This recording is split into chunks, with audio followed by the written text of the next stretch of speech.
ये सभी मेरे से ही होते हैं एवं मेरे से ही सदा स्फूर्ति पाते हैं। 7वें अध्याय के 12वें श्लोक में भगवान ने महत्व एवं पदों से बताया है कि सात्विक, राजस और तामस भाव मेरे से ही होते हैं, अर्थात उनके मूल में मैं ही हूं, वे मेरे से ही होते हैं और मेरे से ही सदा स्फूर्ति पाते हैं। अतः यहाँ भी भगवान का आशय विभूतियों के मूल तत्व की तरफ साधक की दृष्टि कराने में ही है। साधक संसार को कैसे देखे? ऐसे देखे कि संसार में जो कुछ क्रिया पदार्थ घटना आदि है वह सब भगवान का रूप है। चाहे उत्पत्ति हो, चाहे प्रलय हो, चाहे अनुकूलता हो, चाहे व्याकुलता हो, चाहे प्रतिकूलता हो, चाहे अमृत हो, चाहे मृत्यु हो, चाहे स्वर्ग हो, चाहे नरक हो, यह सब भगवान की लीला है। भगवान की लीला में बाल कांड भी है, अयोध्या कांड भी है, अरण्य कांड भी है और लंका कांड भी है। पुरियों में देखा जाए जो अयोध्यापुरी में भगवान का प्रकट हुआ है, राजा रानी और प्रजा का वात्सल्य भाव है। जनकपुरी में राम जी के प्रति राजा जनक, महारानी सुनैना और प्रजा के विलक्षण विलक्षण भाव हैं। वे राम जी को दमाद रूप से खिलाते हैं, खिलाते हैं, विनोद करते हैं। वन में अरण्य कांड में भक्तों का मिलना भी है और राक्षसों का मिलना भी है। लंकापुरी में युद्ध होता है, मारकाट होती है, खून की नदियां बहती है। इस तरह अलग अलग पुरियों में अलग अलग कांडों में भगवान की तरह तरह की लीलाएं होती है। परंतु तरह तरह की लीलाएं होते हुए भी रामायण एक है और ये सभी लीलाएं एक ही रामायण के अंग हैं तथा इन अंगों से रामायण संगोपांग होती है। ऐसे ही संसार में प्राणियों के तरह तरह के भाव हैं, क्रियाएं हैं। कहीं पर कोई हंस रहा है तो कहीं पर कोई रो रहा है, कहीं पर कोई विद गोष्ठी हो रही है तो कहीं पर आपस में लड़ाई हो रही है, कोई जन्म ले रहा है तो कोई मर रहा है, आदि आदि जो विविध भांति की चेष्टाएं हो रही है वे सब भगवान की लीलाएं हैं। लीलाएं करने वाले ये सब भगवान के रूप हैं। इस प्रकार भक्त की दृष्टि हरदम भगवान पर ही रहनी चाहिए, क्योंकि इन सबके मूल में एक परमात्म तत्व ही है। ज्ञान की दृष्टि तो सभी भाव प्रकृति से होते हैं, पर भक्ति की दृष्टि से सभी भाव भगवान से होते हैं। अगर इन भावों को जीव का माने तो जीव भी भगवान की ही प्रकृति होने से भगवान से अभिन्न है। अतः ये भाव भगवान के ही हुए हैं। भगवान में तो ये भाव निरंतर रहते हैं, पर जीव में अपरा के संग से आते जाते रहते हैं। भगवान से उत्पन्न होने के कारण सभी भाव भगवत स्वरूप ही हैं। किसी भी व्यक्ति को, चाहे वो लांगर हो, लूजा हो, कोढ़ी हो, चाहे जो भी व्यक्ति हो, उसे हम नीच दृष्टि से नहीं देखे। किसी के साथ बलात्कार होता है तो हम उसको हे दृष्टि से नहीं देखे, क्योंकि उस लायक उसने कर्म किया था, उस रूप में उसको ईश्वर सजा दे रहे हैं।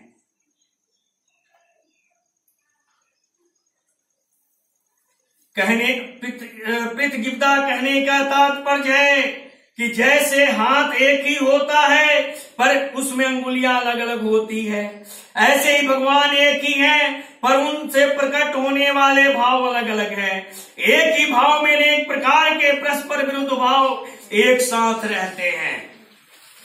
महर्षया बोलिए प्रेम से कृष्ण भगवान माता राधा सतभामा रुक्मिणी की जय। आपने देखा भगवान का कितना मानव को सही दिशा में चलाने का जितना इसमें उल्लेख हुआ है, ये सबके बस की बात नहीं है। भक्ति में वह शक्ति है कि आपके बिगड़े हुए कार्य सफल हो जाते हैं।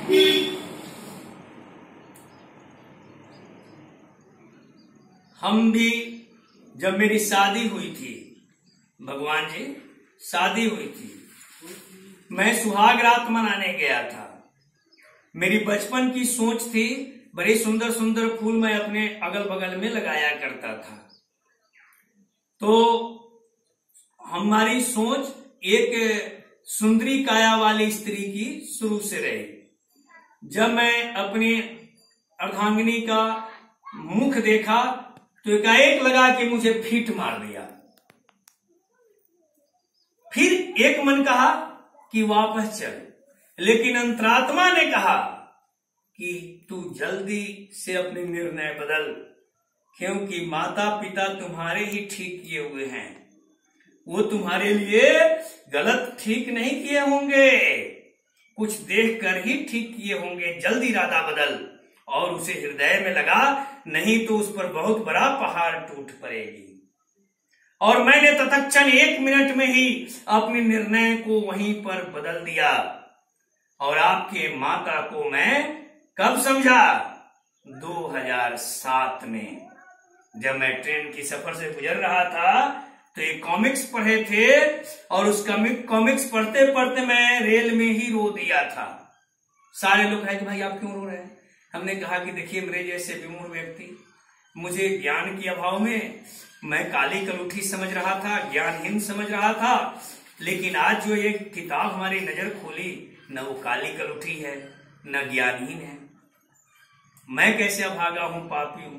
और उसी दिन मैं मोतिहारी मीटिंग से आया था और आपकी माता से ऑफिस के पिछले गेट के पास जो कल था वहां बैठकर उनसे क्षमा मांगा था और इनको मैं अपनी हृदय में लगाया था। तो ज्ञान की कमी से आपके पति आपको बुरे लगते होंगे, ज्ञान की कमी से आपकी पत्नी आपको बुरी लगती होगी, यह ज्ञान की कमी कही जाएगी। विधि का विधान न हम बदल पाएंगे न आप बदल पाएंगे। महर्षया सप्त पूर्वे चत्वारो मनवस्तथा मद भावा मानसा जाता येषाम लोकिमा प्रजा। पीछे के 2 श्लोकों में भगवान ने प्राणियों के भाव रूप से 20 विभूतियां बताई है। अब इस श्लोक में व्यक्ति रूप से 25 विभूतियां बता रहे हैं, जो कि प्राणियों में विशेष प्रभावशाली और जगत की कारण है। महर्षया सप्ता, जो दीर्घ आयु वाले, मंत्रों को प्रकट करने वाले, ऐश्वर्यवान दिव्य दृष्टि वाले, गुण विद्या आदि से बुद्ध वृद्ध धर्म का साक्षात करने वाले और गोत्रों के प्रवर्तक हैं, ऐसे 7 गुणों से युक्त ऋषि सप्तर्षि कहे जाते हैं। 7 गुण आपने सुन लिया मानव का, बाकी अभी कै गुण है? 18 गुण। मरीचि, अंगिरा, पुलक्रतु और वशिष्ठ, ये 7 ऋषि उपर्युक्त 7 ही गुणों से युक्त हैं। ये 7 वेद वेदता है, वेद के आचार्य माने गए हैं, प्रवृत्ति धर्म का संचालन करने वाले हैं और प्रजापति के कार्य में नियुक्त किए गए हैं। प्रजापति किसको कहा गया है? प्रजापति किसको कहा गया है? जी जी नहीं, प्रजापति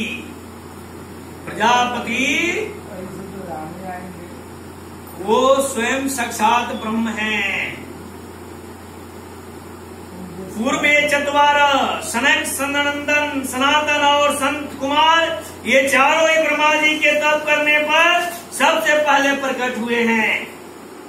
ये चारों भगवत स्वरूप हैं। सबसे पहले प्रकट होने पर भी ये चारों सदा 5 वर्ष की अवस्था वाले बालक रूप में ही रहते हैं। ये तीनों लोकों में भक्ति, ज्ञान और वैराग्य का प्रचार करते हुए घूमते रहते हैं। इनकी वाणी से सदा हरि शरणम का उच्चारण होता रहता है। ये भगवत कथा के बहुत प्रेमी है। अतः इन चारों में से एक वक्ता और 3 श्रोता बनकर भगवत कथा करते और सुनते रहते हैं। मनवस्था, ब्रह्मा जी के एक दिन, ब्रह्मा जी का जो एक दिन होता है, आज यानी कल करोड़ों बरस होता है। में 14 मनु होते हैं। ब्रह्मा जी के वर्तमान कल्प के स्वयंभू 44 उत्तम तामस रैवत चाक्षुष वैभवस्त्व सावर्णी दक्षार दक्ष